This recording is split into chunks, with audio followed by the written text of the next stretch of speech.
Ale, yer now is I am sampan yer now is I am sampan yer now is I. Eche no Jesus, eche no panemasu, eche no panemasu, mami numa resiraya, mami numa resiraya. Hallelujah, hallelujah, hallelujah. Cassize, indeed, now, here now, mi fare piazza, un sapere, mi fare piazza, yeah, mi funaita, ande mangia, le pelo,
kale kanunifichava tiamatu sara katika tamnya temani yala ibeba katika bisofu maiso.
Tuhan, tena tiga saudara yang Yesus tiga.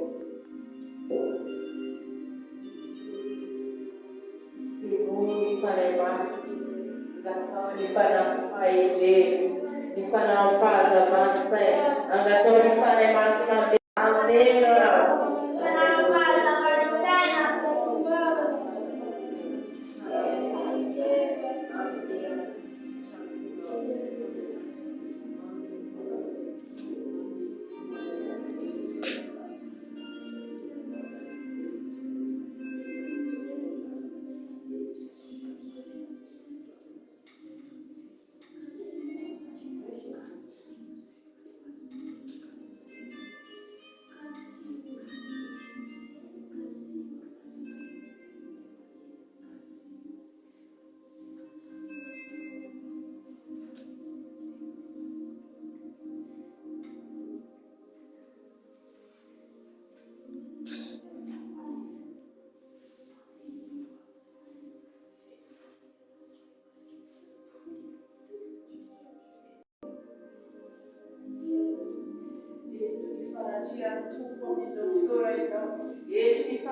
Ibu que tu na Israel.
Aleluia, aleluia, aleluia, aleluia, aleluia. Sakariye fare masca e non mi sottoreso.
Azamanaya nareu. Azamanaya nareu fasano tumpa diamante areu. Azamierkerke nareu.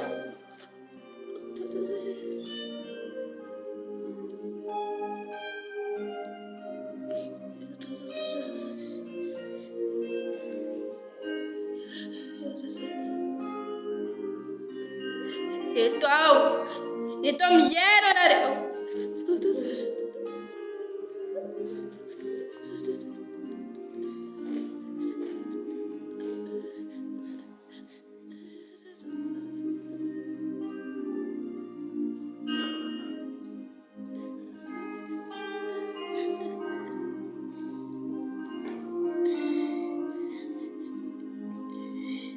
Então miero nareu.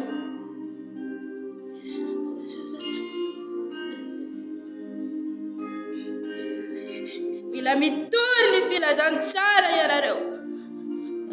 Fila di turni fila zanzara yarareu. A tua piara ci unifire nella rete.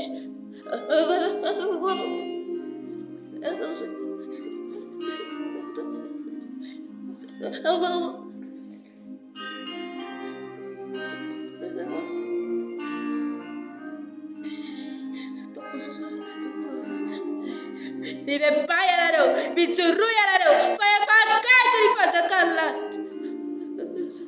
Wow, fagera, wow, fagera, wow, fagera.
Aleluia. Aleluia. Mbola voninahitra ho an'i Jesosy irery ihany zany no ahafahako mitondra ny fiderana ho antsika indray androandroany ity dia fampiarahany mpanaraka ny video rehetra dia izaontsika dia hivavaka ho an'ny fiderana apetrakantsika eo am-pelataran'Andriamanitra ny fiderana. Iaraka hivavaka isika ho an'ny fiderana. Jesosy Tompo, makasitraka fiainanao izay ny amin'ny fitiavanao sy ny amin'ny famonjam-ponao Jesosy. Ankehitriny Tompo dia apetrika eo am-pelatananao Jesosy eo ny fiderana izay tanterahany amin'ny androany ity. Aoka hoeto ny fanatrehana Jesosy. Aoka hoeto ny fanahy masinao. Manatrehana eto eo amin'ny fanahy masina amin'ny fiderana izay ataony. Araka iseho ny voninahitra sy ny fahatsara Jesosy. Anaraka ira izay Jesosy. Makasitraka Tompo. Amen. So tsika dia hijery ny tenin'Andriamanitra mialohan'ny hidirantsika ny fiderana. Jerentsika ny tenin'Andriamanitra ao amin'ny Salamo 106 andininy voalohany. Salamo 106 andininy voalohany. Rehefa hita ny teny dia vakiana amin'ny anaran'i Jesosy. Aleluia. Miderana ny Tompo fa tsara izy, fa manakizay ny famindrapony. Amen. Arak'izany tenin'Andriamanitra izany dia miderana ny Tompo zany tsika fa tsara ny Tompo ary mandrakizay ny famindrapony. Matoa tsika mbola velonena soamantsara, mbola afaka miderana ny Tompo dia noho ny famindrapon'ny Tompo zany no mahavelonena soamantsara antsika ka hidera azy isika amin'ny alalan'ny hira fiderana, hidera azy isika fa mbola nomeny hery sy tanjaka isika ary fahasalamana satria any izao misy olona dia miady amin'ny fahafatesana, marary izy, tsy afaka midera an'Andriamanitra fa tsika mbola nomeny Tompo hery sy tanjaka ary fahasalamana dia mbola nomeny vava isika afaka midera ka aoka isika anandratra ny Tompo amin'ny alalan'ny fiderana. Amen. So tsika dia hideran'ny Tompo amin'ny alalan'ny ity hira ity. Misaotra an'i Jesosy lalandava eo ambavako mipetraka hariva fiderana lehibe ny fitiavan'i Jesosy.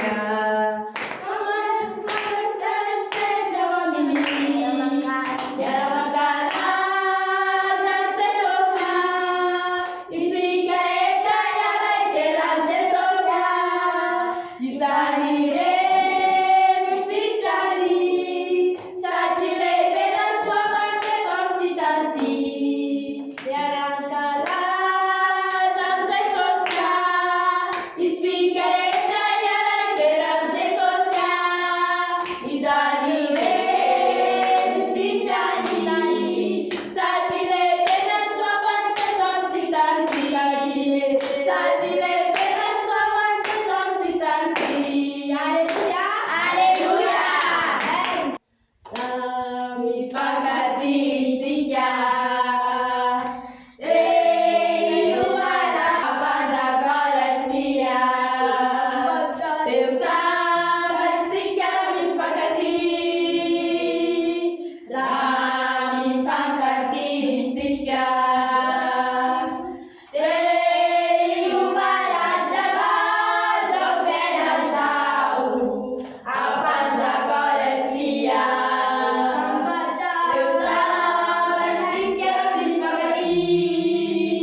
nós é laça pra mamertia.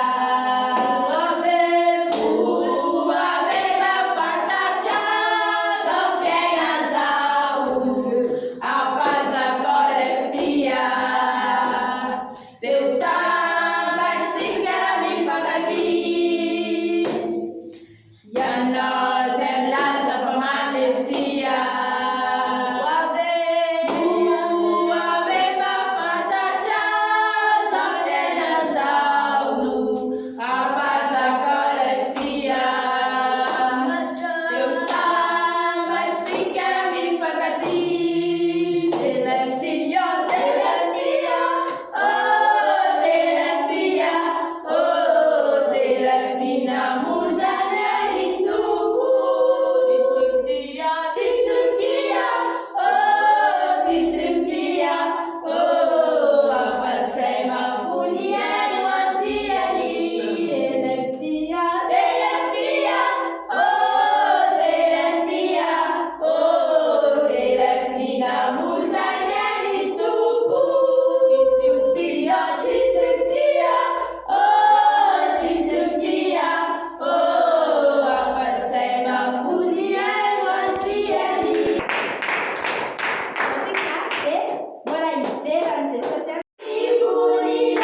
Jesosy Tompo, mankasitraka fianarana fahatrehana misaotra afaka lideranao araka ny anarana Jesosy.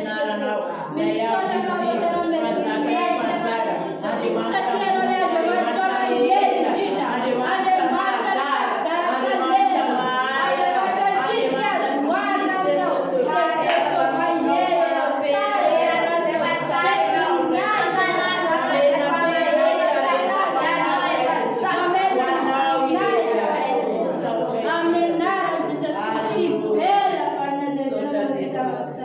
mankasitraka Tompo. Amen. Aleluia. Mbola faly miarabantsika rehetra amin'ny anaran'i Jesosy Tompo tratran'izao andro asabata, andro firaviravona, fanomezana voninahitra ho an'Andriamanitra izao miaitsika. Mialohan'ny hidirantsika amin'ny tenin'Andriamanitra dia hiara hivavaka isika tokoa. Jesosy Tompo, misaotra betsaka anao fa mbola afaka hiaino ny teninao indray izahay amin'izao maraina ny asabata izao. Misaotra fa mbola nomenao fotoana izahay hoateny Dieu ny lera Jesosy mamparina ho azy sitrapona mitenena araka aleo izahay mokeny mpanatrony tenao ary fonay mba ho fanonakany ny tenao hoankinanao ny teny izay eo ambara eto ny fanay ao no miteny eto Jesosy mankasitraka indrindra mitenena amin'ny alalan'ny mpaminao ianao. Misaotra Fary Masina, misaotra Ray Zanaka Fary Masina. Aleluia. Amen. Ten'Andriamanitra ho antsika androany dia ao amin'ny bokin'ny Galatiana. Galatiana toko 5 ny 9:40 ka hatramin'ny 9:20. Galatiana toko 5 dia ny 9:40 ka hatramin'ny 9:20. Rehefa hita ny teny dia vakiana amin'ny anaran'i Jesosy Tompo. Fa hoy izao, mandehana araka ny fanahy dia tsy ahatanteraka ny filan'ny nofo ianareo.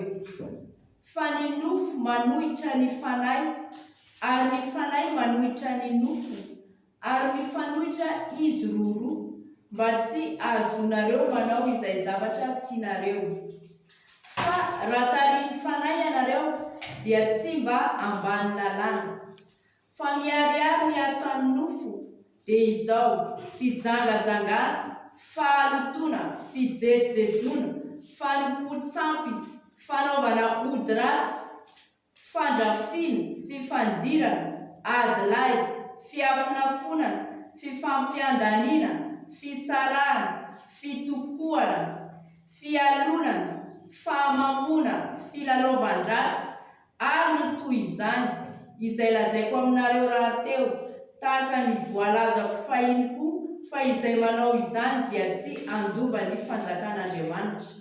Fa ny vokatry ny fanahy kosa dia fitiavana, fifaliana, fiadanana, faharim-po, fahamoram-panahy, fanaovan-tsoa, fahamarinana, fahalemem-panahy, fahononam-po, tsy misy lalàna manohitra izany.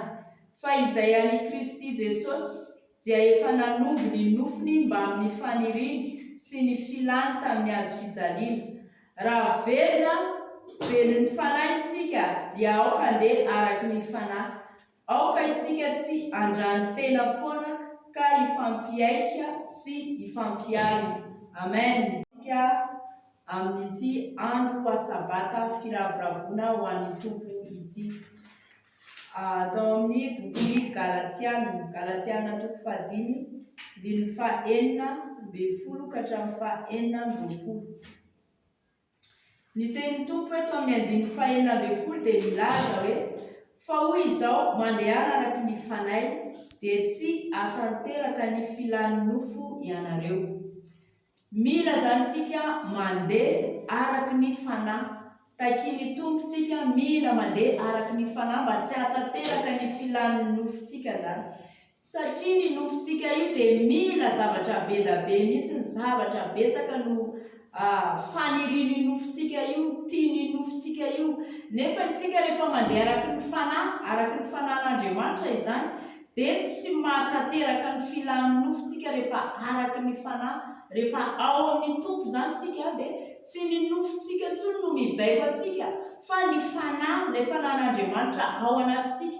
Dia lasa tsy mahavita manota intsony tsika zany rehefa araky ny fanahy, mandeha araky ny fanahyntsika zany. Ny 7:12, fa ny nofo manohitra ny fanahy ary ny fanahy manohitra ny nofo. Ahoana indray zany? Ny nofo manohitra ny fanahy ary ny fanahy no manohitra ny nofo. Ny nofo sy ny fanahy reo zany dia mifanohitra tanteraka mihitsy, tsy mitovy, tena hoe samihafa be mihitsy. Raha misy olona mandeha araky ny nofo izy dia ny nofo no mibaiko azy zany. Fa raha misy olona mandeha araky ny fanahy, misy ten'Andriamanitra zay hoe zay zanak'Andriamanitra, zay tarihan'ny fanahin'Andriamanitra no zanak'Andriamanitra. Zany hoe rehefa ny fanahin'Andriamanitra no ao anatintsika dia iny fanahin'Andriamanitra iny no mitarika atsika zany, dia tsy mahatanteraka ny filan'ny nofontsika. Dia ny fanahy sy ny nofo iny efa mifanohitra be mihitsy reo. Zavatra tian'ny nofo tsy tian'ny fanahy mihitsy, zavatra tian'ny fanahy tsy tian'ny nofo mihitsy. Ohatra, ny ara-panahy zao raha araky ny fanahy dia tenin'Andriamanitra no sakafo. Mila zany tsika voky tenin'Andriamanitra mba hahatonga ny ara-panahyntsika tena hoe miasa tanteraka mihitsy zany, tena hoe velona, tena ny ara-panahyntsika zany no manana toerana zany ao anatintsika fa tsy le ara-nofontsika. Ny nofontsika zao dia mihinana vary sy laoka, fa ny fanahyntsika tsy mihinana an'izany, izay mampifanohatra anazy, tonga dia hita tsapa mihitsy hoe mifanohatra marina satria ny nofontsika vary sy laoka no hanina, ny fanahyntsika tenin'Andriamanitra no hanina, tena mifanohatra, mazava be, tena mifanohatra tokoa. Dia ny zavatra tian'ny nofontsika io zany, tian'ny nofontsika zao mety hoe te hatoritory. Tsika zao te hisakafo, te hihinana vary sy laoka, nefa ny fanahyntsika te hihinana tenin'Andriamanitra, te hovoky tenin'Andriamanitra zany. Dia tsika raha ny ara-nofontsika no midomina kokoa zany noho ny ara-panahyntsika, dia dikan'izany tsy manan-danja mihitsy zany ara-panahyntsika eo anatrehan'Andriamanitra. Fa mila zany manombo ny nofontsika mihitsy tsika, iny filan'ny nofontsika io, be da be ny zavatra tian'ny nofontsika io. Raha vao miteny izy zay hoe za te hatory, za te hihinana mofo, za te handeha ho ary, za te hanao an'izao, raha vao zay dia nofo zay no mibaiko atsika zay. Fa rehefa ny fanahy no mibaiko atsika dia ny fanahy arak'izay hoe fanahy no mibaiko atsika zay, dia tsy le tian'ny nofontsika intsony zany no ataontsika, dia fa ny fanahy. Tsika zao manao fifadikanana, zany fifadikanana zany tsy ankasitrahan'ny nofontsika mihitsy zany, fa raha ny sitrapon'ny nofontsika dia te hisakafo foana, tsy misy an'izany mijanona zany, tsy misakafo fa te hihinana foana. Nefa ny fanahyntsika mila an'izay hoe mifady hanina zay mba hananan'ilay tenin'Andriamanitra hery ao anatintsika zany, mba ny ara-panahyntsika no midomina, zany hoe ny ara-panahyntsika no ambony. Zay le hoe za tsy maintsy mihetra fa izy tsy maintsy mitombo, izy tsy maintsy mitombo azy fa za tsy maintsy mihetra. Zay le maha hoe za raha vao le resaka za dia ara-nofo zay, fa ny ara-panahy kosa tsy mba ohatran'izay. Dia ozy izy ny tenin'Andriamanitra hoe mba tsy azonareo manao izay zavatra tianareo. Raha vao ny nofontsika no mibaiko atsika zany dia zay tiantsika io.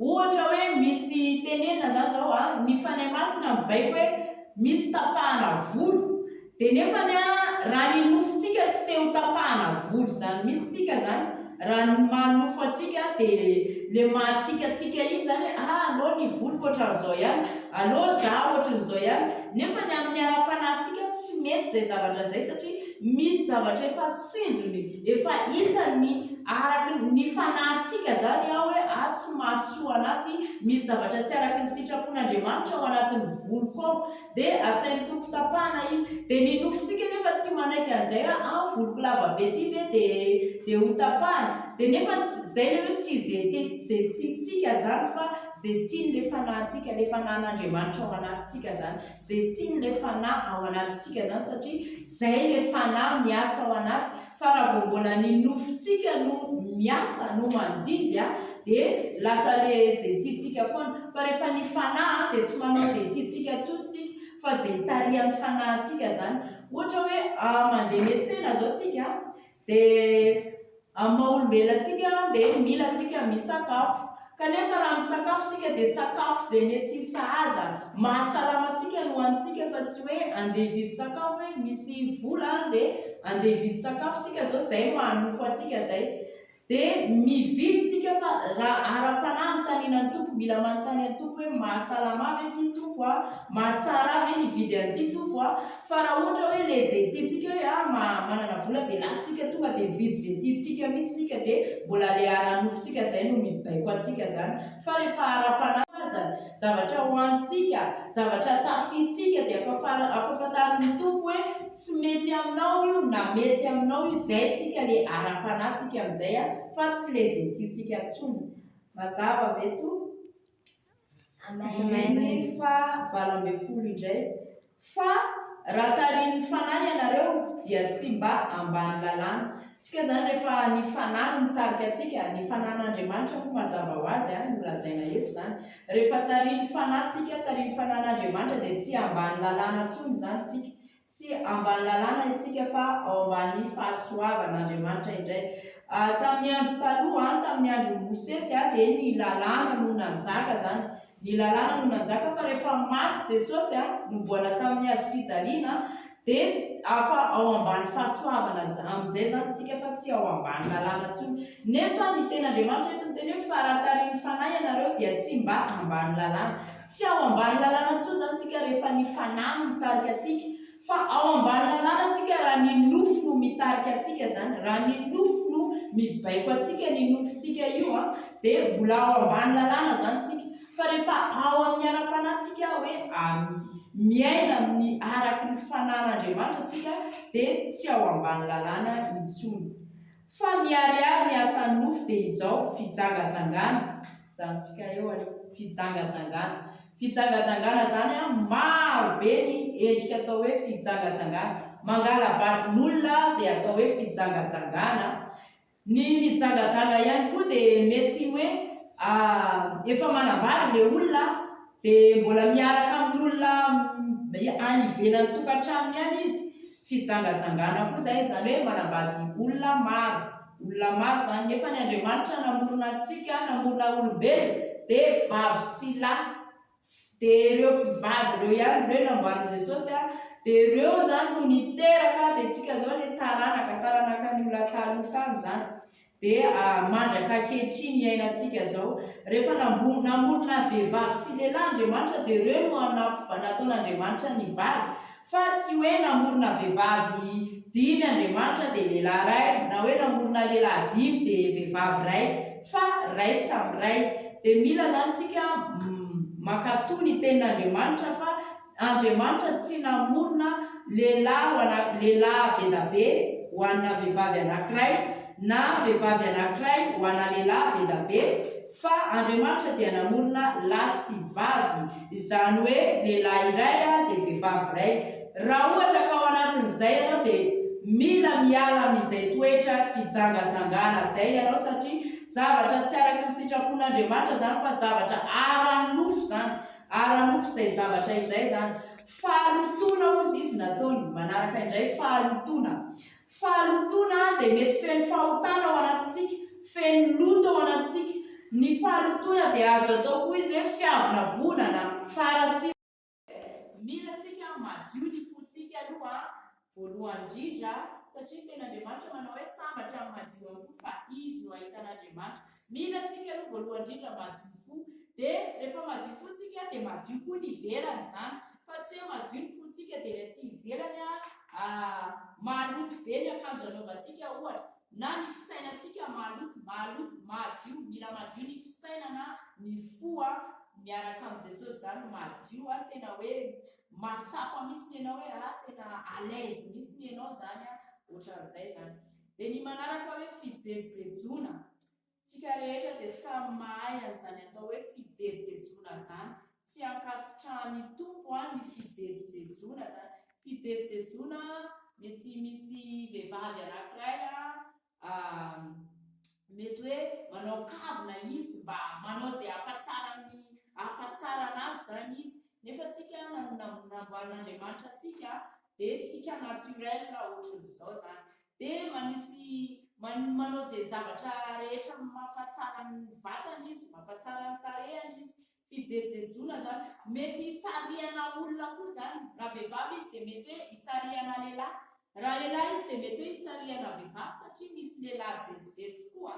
Misy lehilahy zao manao kavina anankiroa izy, tena hoe mivoana amin'ny faritry ny sitrapon'Andriamanitra mihitsy, manao ataony avoavo be reny ny volony dia mba hiavaka amin'ny hafa zany izy. Manao misy karazana kombona volona lehilahy tena misy hoe lamodina lehilahy mihitsy.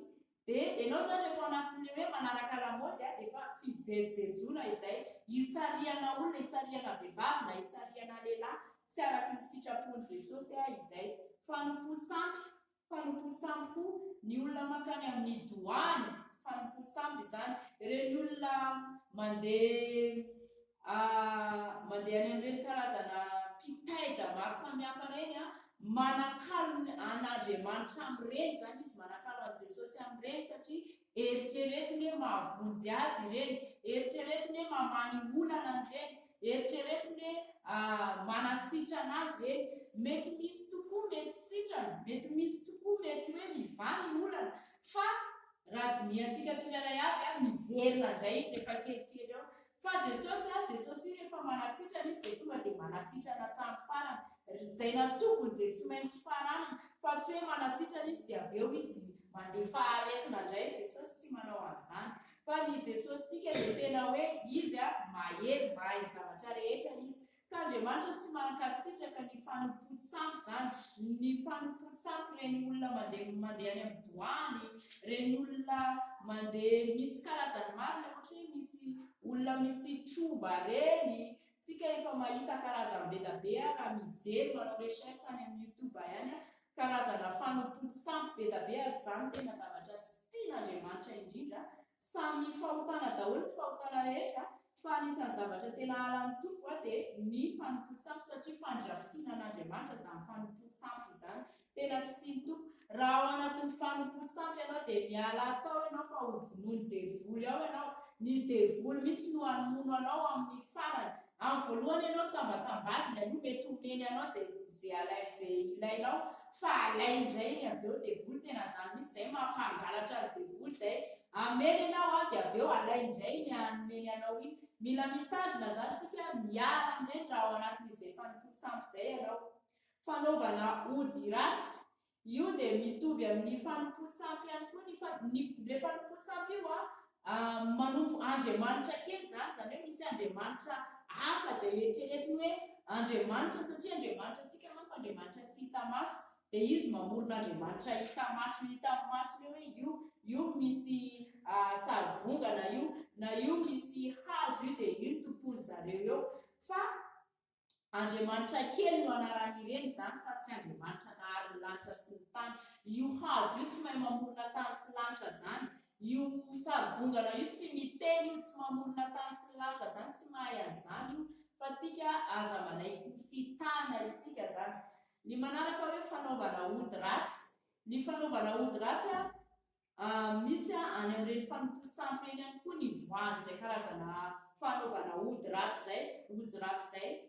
Mpamosavy matetika mampiasa ody ratsy, manao ody fity reny zareo dia iny mampatonga anazy mivoakalo satria mampiasa ody izy. Nefa any amin'ireny fanompoly sampy reny ihany no angalany an'io ody io zany.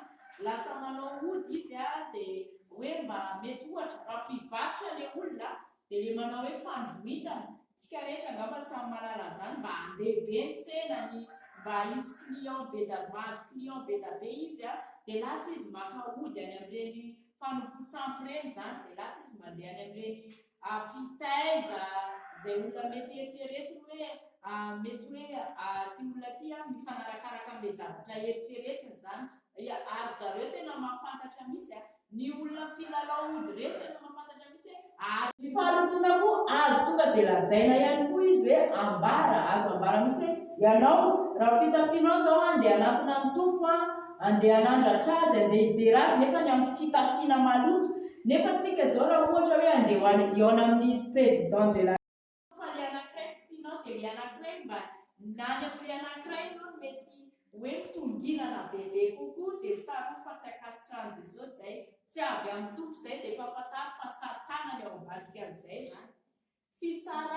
fisarahana zany koa tsy akasitrahany Jesosy misy ten'Andriamanitra any hoe izay nakamban'Andriamanitra aoka tsy hisarahan'olombelona. Misy kosa nefa ny ten'Andriamanitra milaza fa raha ohatra hoe vokatry ny fijangajangana mety hisy tany anankiray amin'ny anankiray dia araka ny sitrapon'i Jesosy zany misitaka ianao fa tsy hoe mandeha manambady hafa indray koa tsy araka ny sitrapon'ny tompo fa le fisarahana eto zany tenen'Andriamanitra hoe fanoharana izay ataoko izay fa le fisarahana tenen'Andriamanitra eto hoe tsika zao mpanompon'Andriamanitra dia tsy tian'Andriamanitra hisaratsaraka zany tsika fa tian'Andriamanitra tsika tena hoe iray saina iray fo tena hoe iray tsika eo amin'ny Jesosy satria tsika dia iray ihany amin'ny Jesosy fa ny olona mety mampisaratsaraka ny olona mety hoe ny olombelona manao an'izay toetra izay fa amin'Andriamanitra zany tsy tokony misarasaraka zany fitokohana zany koa misy ohatry hoe le misy troupe na groupe-n'olona reny zany ohatra any amin'ny matetika moa ahitana an'ity fitokoana ty any amin'le fiangonana mety hoe lehibe reny trano fiangonana zany no lazaiko eto dia ao anatin'ireny dia misy clan ohatra hoe ianona ekipany ianona namany ianona dia tsy mifampiresaka ny sasany dia na ao anatina fianakaviana koa dia misy koa izay zavatra izay dia tsy akasitrahan'ny tompo zany hoe ao anatin'ny fianakaviana hoe ianona sy ianona ihany miresaka fa ianona sy ianona tsy miresaka amin'ny ihany tsy akasitrahan'i Jesosy tsika zany iray ao Jesosy dia mila tsika mazava fo mazava mihitsy ny amintsika rehetrarehetra mazava saina mazava tena hoe marina eo anatrehan'i Jesosy tsy misy miafinafina zany matetika ny iray aman-dreny ara-panahy zany rehefa miresaka dia tena fasafasa mihitsy zany miteny rehetrarehetra na mety teneninao na tsy mety na mety ataonao na tsy mety ataonao dia miteny fasafasa izy zany dia io zany araka le fitarihan'ny fanahy masina ihany koa satria misy zavatra mety resahana hoe tsy ho an'ny olona rehetra fa ho an'ny olona anankiray satria Andriamanitra antsika dia Andriamanitra Andriamanitra antsika fa tsy Andriamanitra mpanala baraka ny Andriamanitra antsika dia izay arak'izay Andriamanitra endry azy zay dia mitarika foana ny fanahy masina zany hoe izao no tokony ataonao dia tsy akasitrahan'ny tompo zany raha ohatra hoe manana toetrany izay ianao le tia manavakavaka zany manavakavaka hoe ianona ihany no tiako ianona tsy tiako raha ianona ny ohatry ny metimety raha ianona tsy mety tsy akasitrahan'i Jesosy mila miova antsika tsirairay avy ny andininy faraiky amby-roapolo fialonana tsy akasitrahan'i Jesosy koa raha manana fialonana ianao tsika zao samy manana fanomeza-pahasoavana omen'Andriamanitra tsika tsirairay avy eo dia tsy tokony hoe ialina ohatran'izao misy ohatran'ny atao amin'ny hoavy Jesosy zao atao amin'ny toby dia misy zao ankizy mpitenen'ny tompo amin'ny teny tsy fantatra miteny amin'ny teny tsy fantatra izy nefa mety misy olon-dehibe tsy miteny amin'ny teny tsy fantatra dia tsy atao ampialina zany satria Jesosy no manome an'io zany fa ohatrany hoe tezitra amin'ny Jesosy zany ianao raha itezeranao iny olona iny dia Jesosy no itezeranao satria tsy izy anie ny safidy hoe ataovy miteny amin'ny teny tsy fantatra zao na hoe zao fa ny tompo mahafantatra zany tsika afaka mangataka fanomeza-pahasoavana amin'ny Jesosy zany tsika hoe satria tsika kristianina dia tena hoe noromanitra hoe samy manana fanomeza-pahasoavana avy amin'ny tompo zany daholo itsika zanak'Andriamanitra tsirairay avy fa tsy mitovy tsika iray ihany amin'ny Jesosy fa ny fanomeza-pahasoavana no tsy mampitovy antsika zany mety misy natsoina hitory teny misy na mety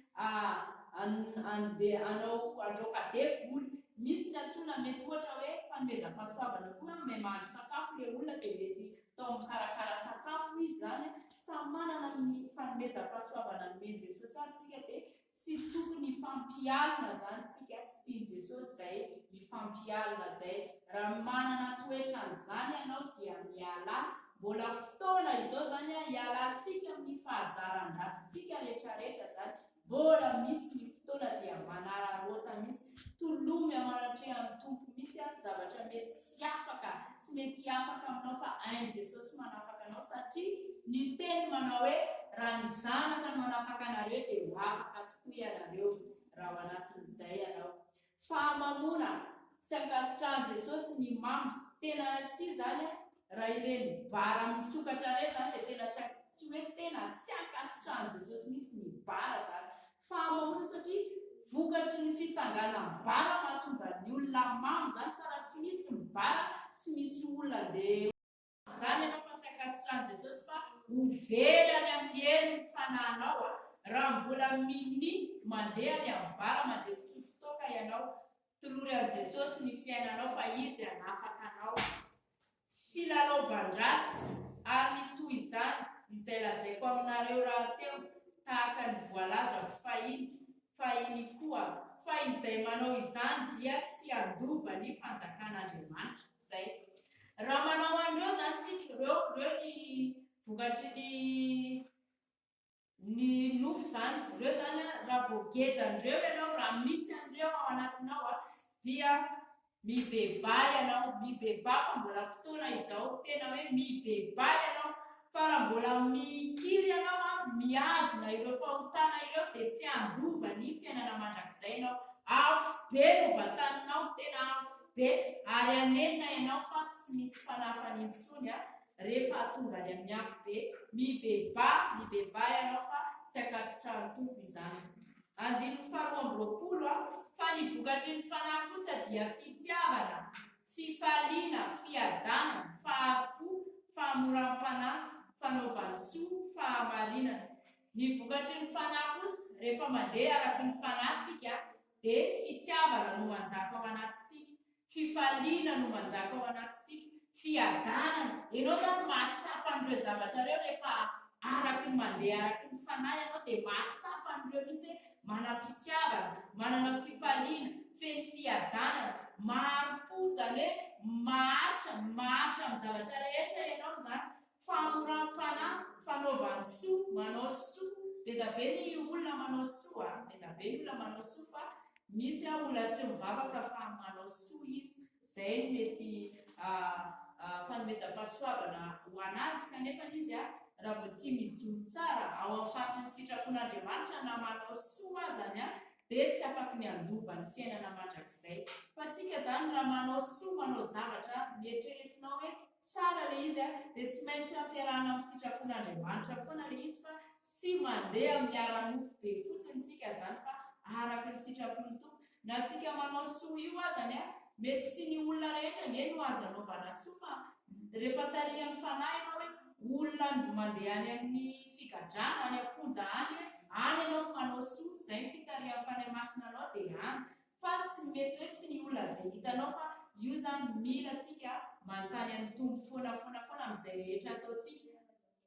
Tsy ny olona rehetrarehetra, misy ny olona zao andeha hivavaka ao amin'ny fiangonana izy miala any an-trano andeha hivavaka ao amin'ny fiangonana, nefa izy mety avy nandeha tany amin'ny misy nge mpamosavy miditra ao amin'ny fiangonana mpamosavy izy marina hoe hanova azy ny tompo fa tena hanao mission mihitsy ny atongavany ao zany, hanao mission, hanao zavatra fanirahan'ny satana anazy.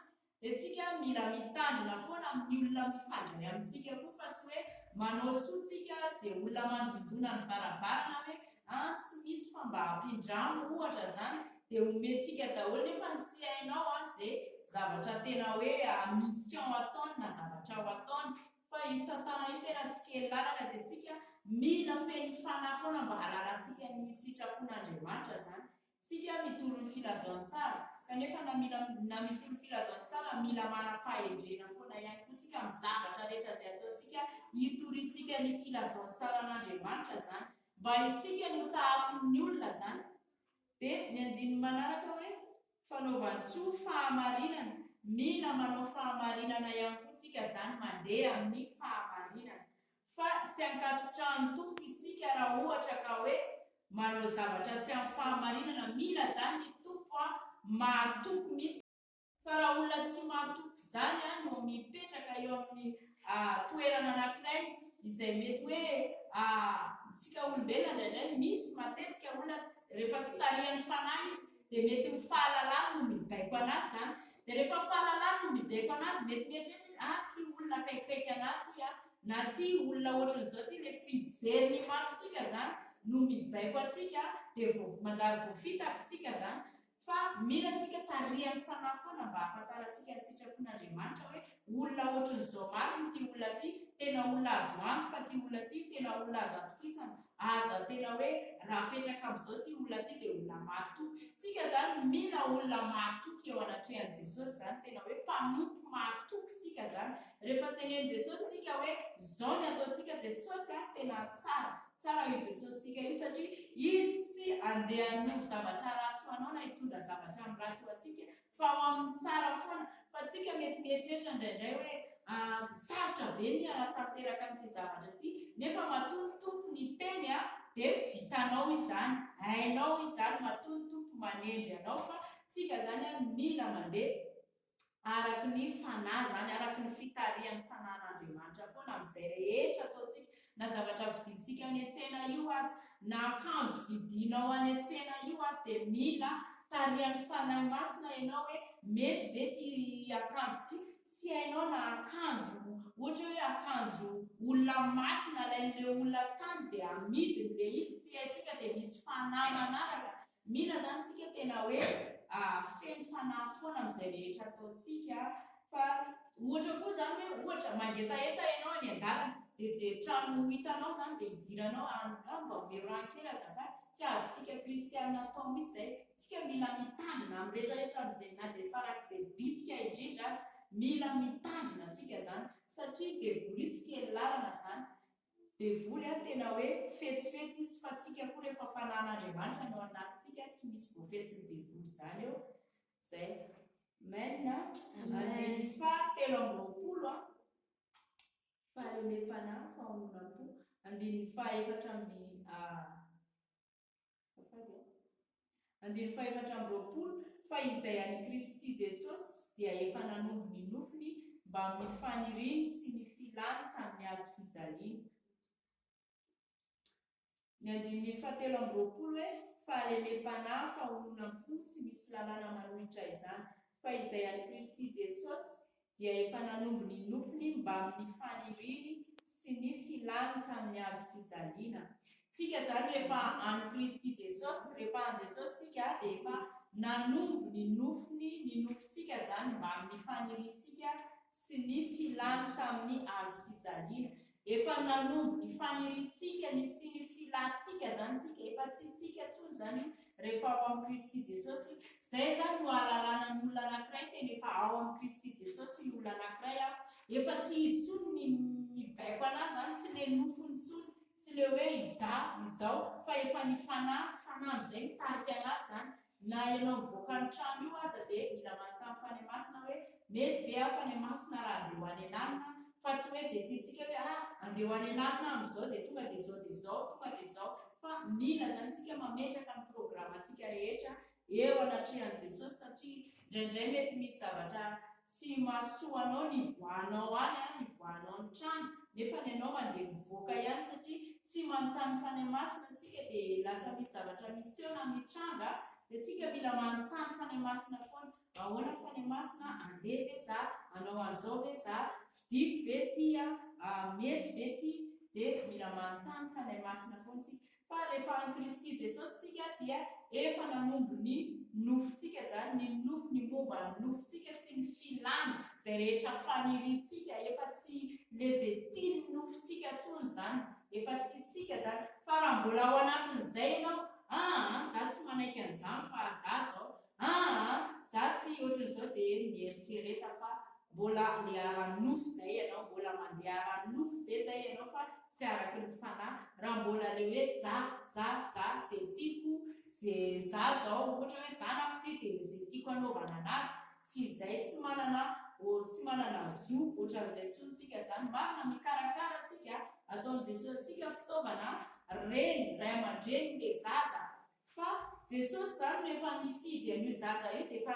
zay tiany fanahy masina, zay tian'Andriamanitra anaovana azy, fa ianao fa fitaovana mikarakara anazy fotsiny ianao. Dia tsika zany mila tsy le tiany nofontsika intsony.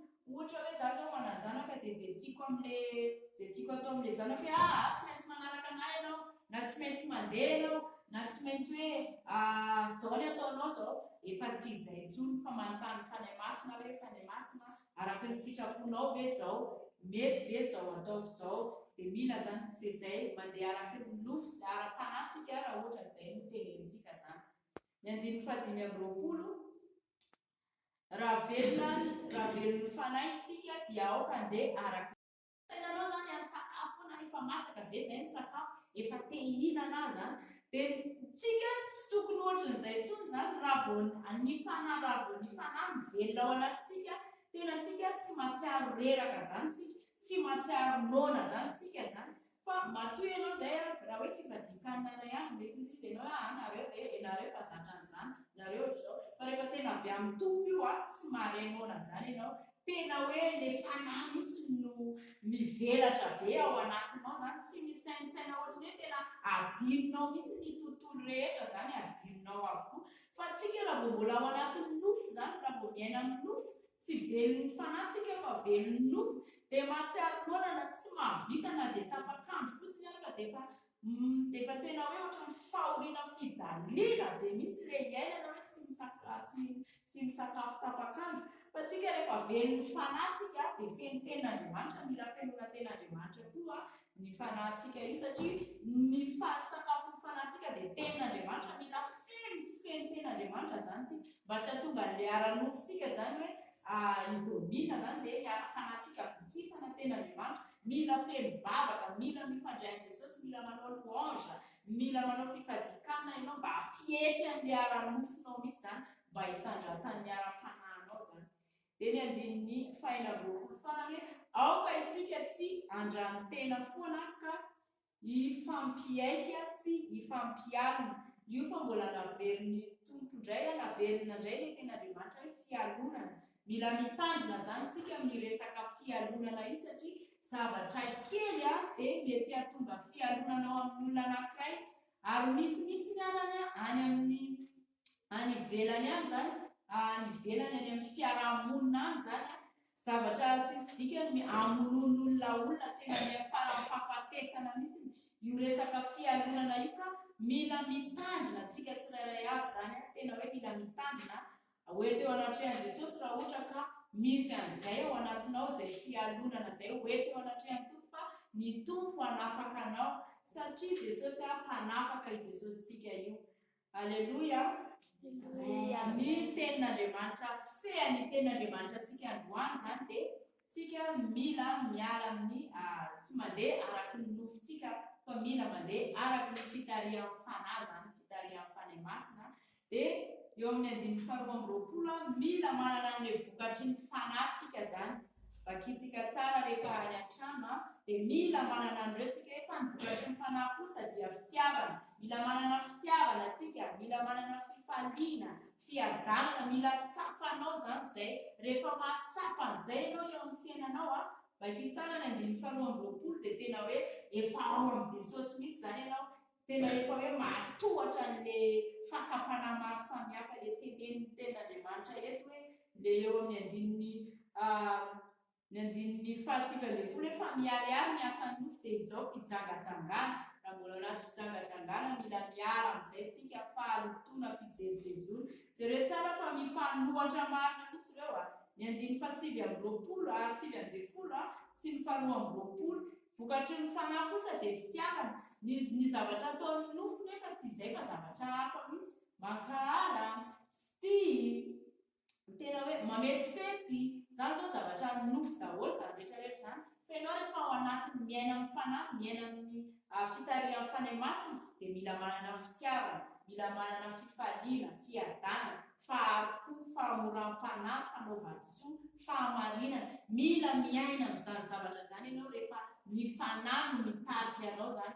Raha tsy ao anatinao ireo, raha mbola tsy manana an'ireo ianao dia manontany tena hoe fa ahoana, inona no antony fa inona no tokony ataoko dia manatona ny tompo ianao hoeto eo anatrehany. Jesosy hanome anao an'ireo voninahitra ho an'Andriamanitra irery ihany. Saotra ny tompontsika ny amin'ny teny izay nomeny antsika tamin'izao sabata mahafinaritra izao.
Dia ao aorian'izay anao fitondrana mambavaka anankitelo tsika dia vita ilay fitondrana mambavaka anankitelo dia ataontsika izay ny andiny fahatelo sy ny fahaefatra. Hitako izao sadaza ny fahasambarana falirava ny foko falirava piadana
apetratsika ampelantanany tompo ny asan'Andriamanitra rehetra izay tanterahantsika eto mba hiseho ny voninahitr'Andriamanitra sy ny fahalebiazana.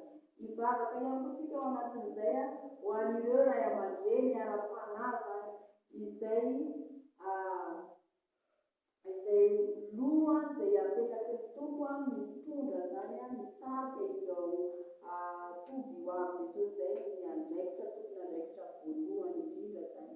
Hivavaka tsika ho an'ireo ray aman-dreny miara-panahy tsika mba ho tafiny tompo hely izy ireo ary tena hoe izay sitrapony tompo foana ihany zany no tanteraka eto amin'izao tobomasina izao dia hivavaka tsika zany mba ho araky ny fitariana fanahy masina avokoa ny programa rehetra eto amin'izao tobomasina izao hivavaka isika.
Hivavaka ataontsika manaraka dia hivavaka-tsika ho an'ny asa fitoriana filazaon-tsara.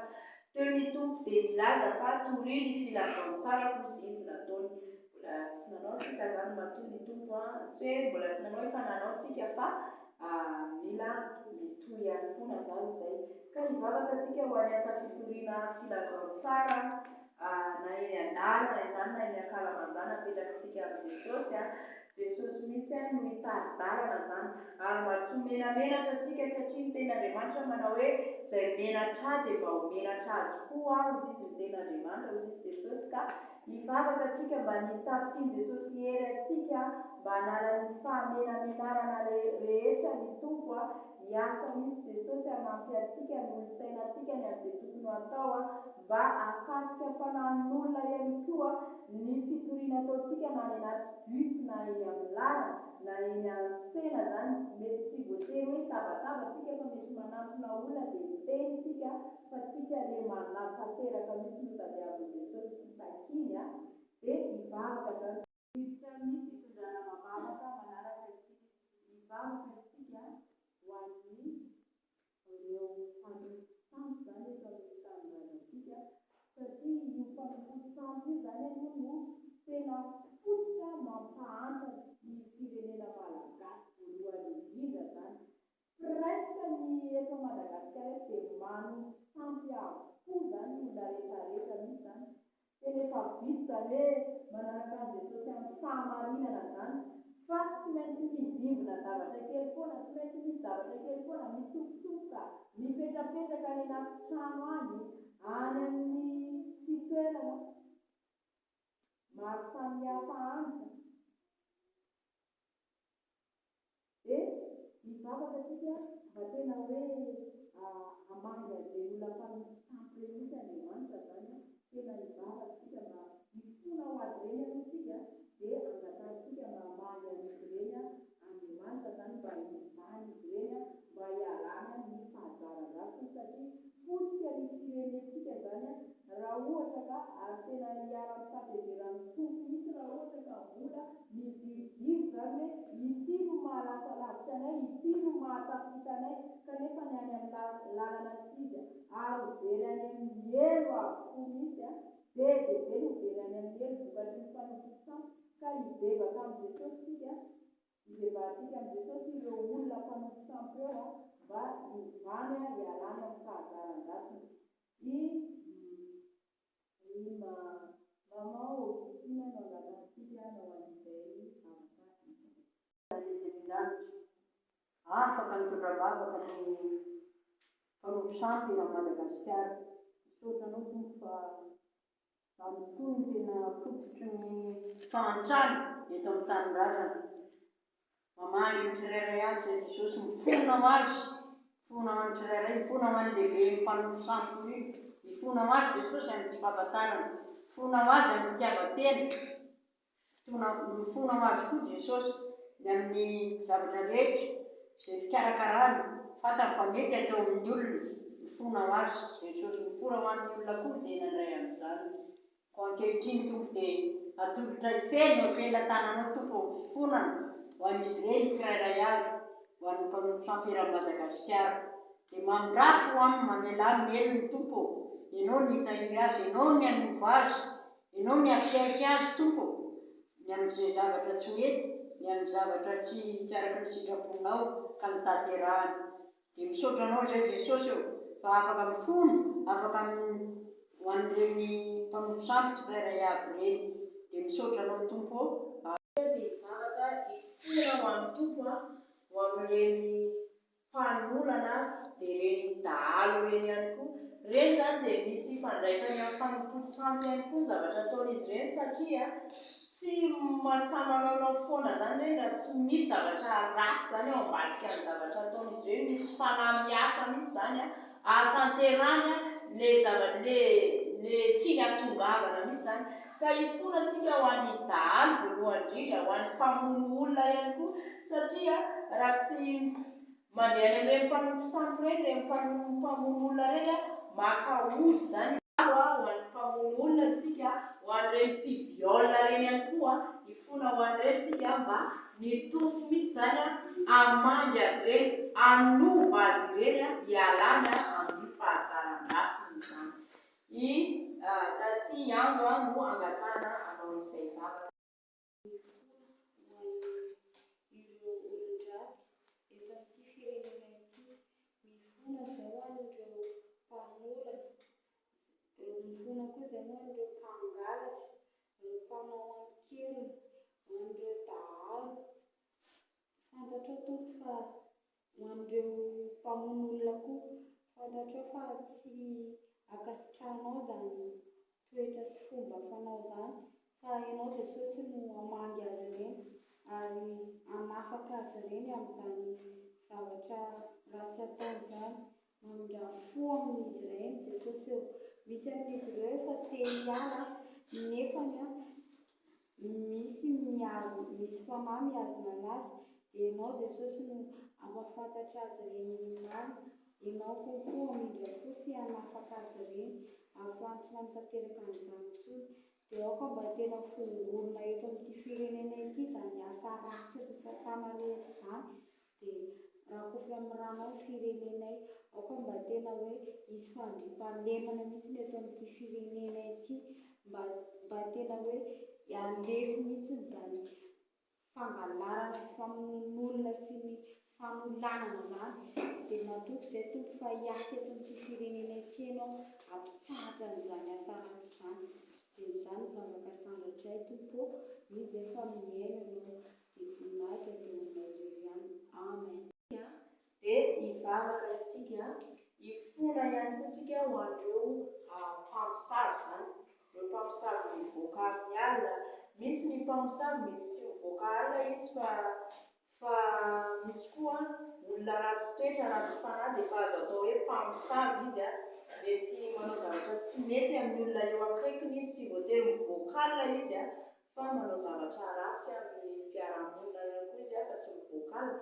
Dia ifona mitombotsika ho an'ireny mpamosavy ireny zany, hivavakantsika ho azy ireny mba hamanginy fanahy masina azy ireny mba hiovany hialana amin'ny fahazaran-dratsiny zany satria tsy araka ny sitrapon'i Jesosy izany hoe mamosavy mamono olona, satria ireny mpamosavy ireny dia mamono olona fa izy ny mpamono olona mamono olona tena hoe direkta mihitsy, fa ny mpamosavy ankolaka amin'ny alalana ody izy mamono olona, amin'ny alalana zavatra ratsy ataony izy mamono olona. Izay mahasamihafa azy amin'ny mpamono olona zany.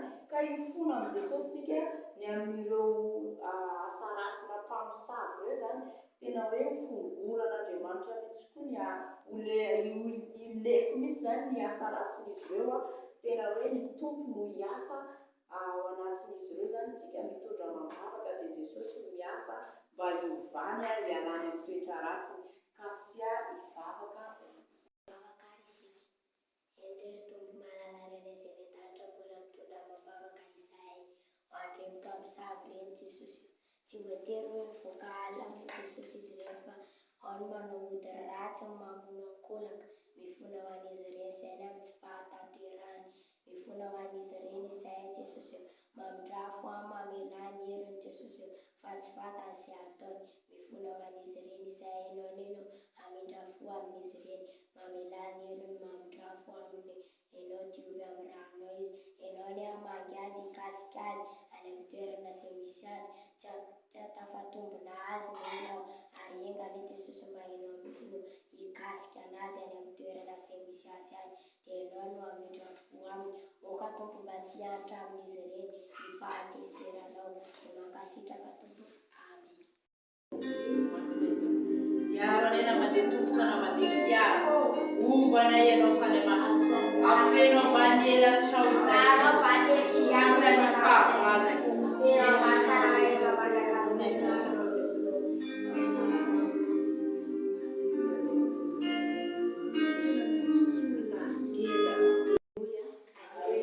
Saotra ny tombotsika fa vita soamantsara ny fotoanantsika tamin'izao sabata izao indray ny voninahitra dia averintsika amin'ny Jesosy rery ihany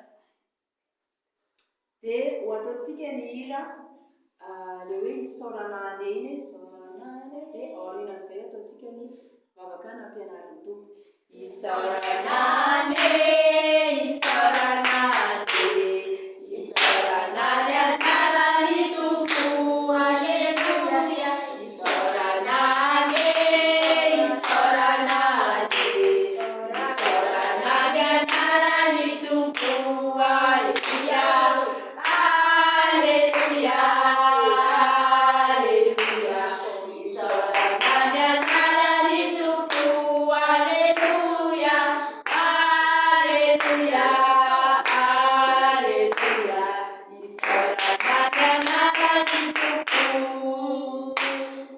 Rainay sy an-danitra, ho amasinina neny anaranao, ho tonga neny fanjakanao, atao aneny sitraponao, ety an-tany tahaka ny any an-danitra, omeo anay anio izay amina sahaza ho anay, ary mamelany helokay, tahaka ny namelany ay izay heloka taminay, ary aza mitondra anay amin'ny fitsapahana, fa manafahanay amin'ny ratsy, anao ny fanjakana sy ny hery, ary ny voninahitra mandrakizay.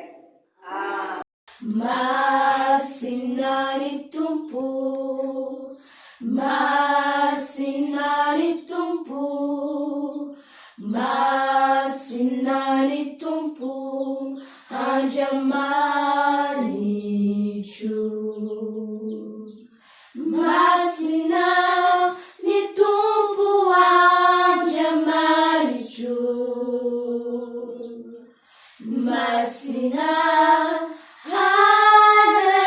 haleluia, ny olone facciamo rompolo mirawe, masina, haleluia, Angelico mirawe fa masina, masina.